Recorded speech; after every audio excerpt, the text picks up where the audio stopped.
timid Australian wildlife at its best.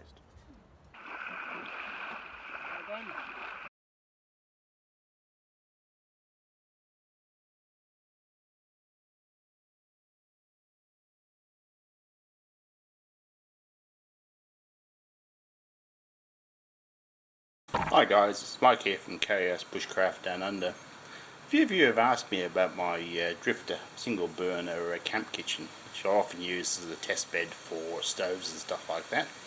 So I'm going to do you a review on it.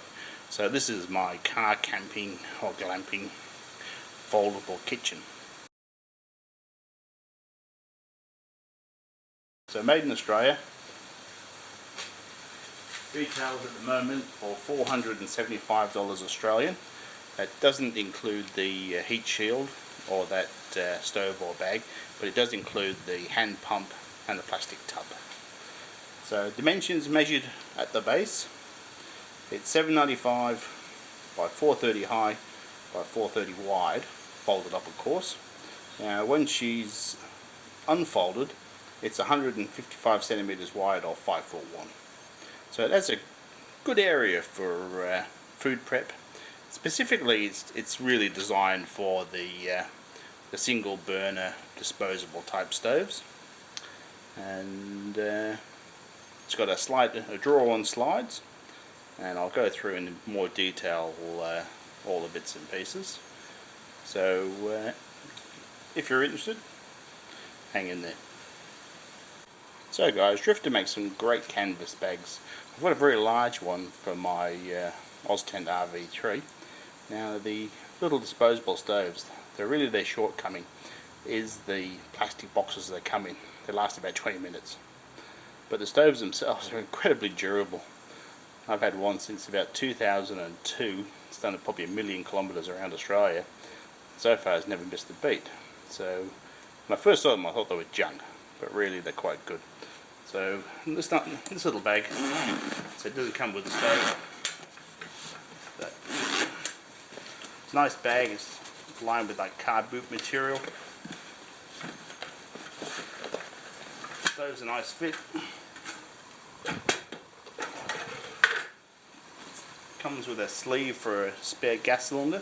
So when that's fitted in there and this is folded up, it's a nice neat fit.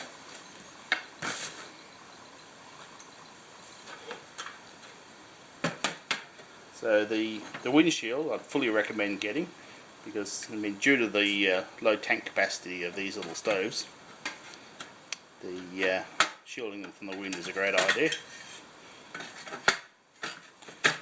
So you couldn't get any simpler than that, and you're away cooking. So I added the stainless steel plate. Now I've got to feel a bit of a lumpy start when I first bought this kitchen.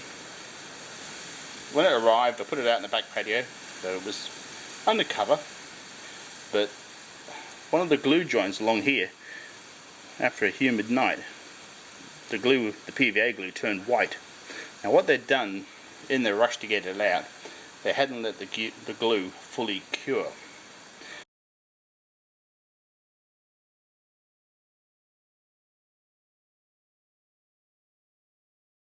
When they varnished it, well, they just sucked up the moisture. So what I had to do, I had to go around and cut all the joints with a Stanley knife, sand them, let it dry properly, then reapply marine varnish. So this is now 4 years old.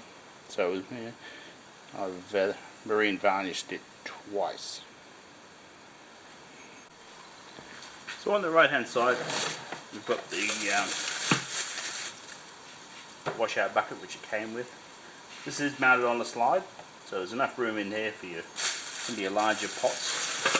So that's actually a little barbecue plate designed to work on this. And it actually works for a 1 or 2 person operation. It's a great little barbecue, it really is. Now this side here, these drawers are locked. There's a little catch in here. So there's my utensils drawer, lighter, cutlery, all that stays in there. Bit of high-tech camp lighting. So you hear it locked there.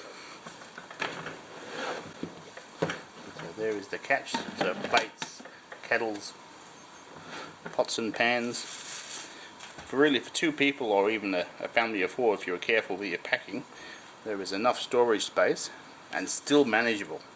Just remember, I've got to pick this up and slide it into the back of my utility. So it's not too wide, it's too difficult of a lift, but it's big enough when it's folded out to be a useful kitchen. So guys, packing up's pretty straightforward. Obviously the pump, and you normally have a hose attached to this, needs to be unscrewed. Now with these pumps, I suggest that the first time you use them, you just pump some water through it, otherwise it tastes something terrible. It's a plastic ball inside, it's just ugh. That goes in there. Now this plate will hold it. Now I've drilled a hole in this one for the different types of stoves that I tend to use. It'll sit quite nicely on top of this. The back board here turns around and locks the whole thing together.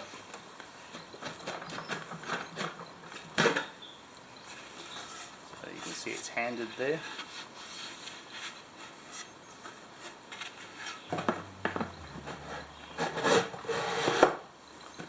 Bolts in place. The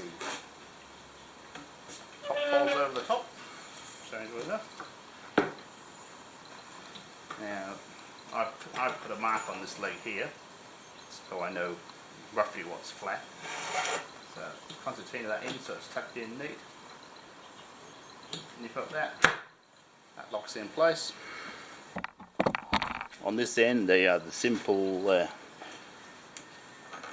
catches that you get on ute tarpaulins. Make sure that all your catches in place. It's all locked together.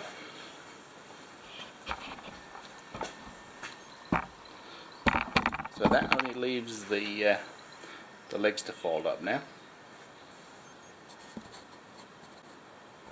So the easiest way to do it and to erect it is to basically tip it on one end and lock the legs in, then you turn to the opposite side and repeat.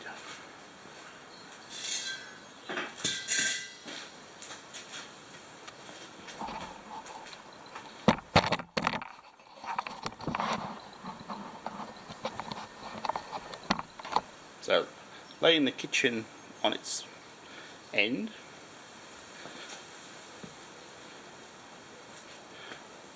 along those 2 axles,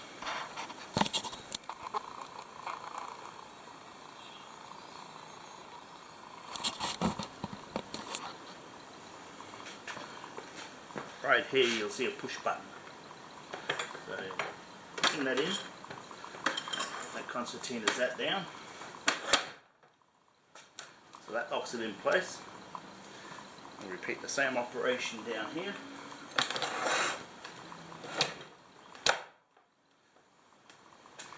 That locks the base in. Now this piece of material on the bottom is some form of plasticized material. This allows it to be dragged and slid much easier. But now it's all tucked away.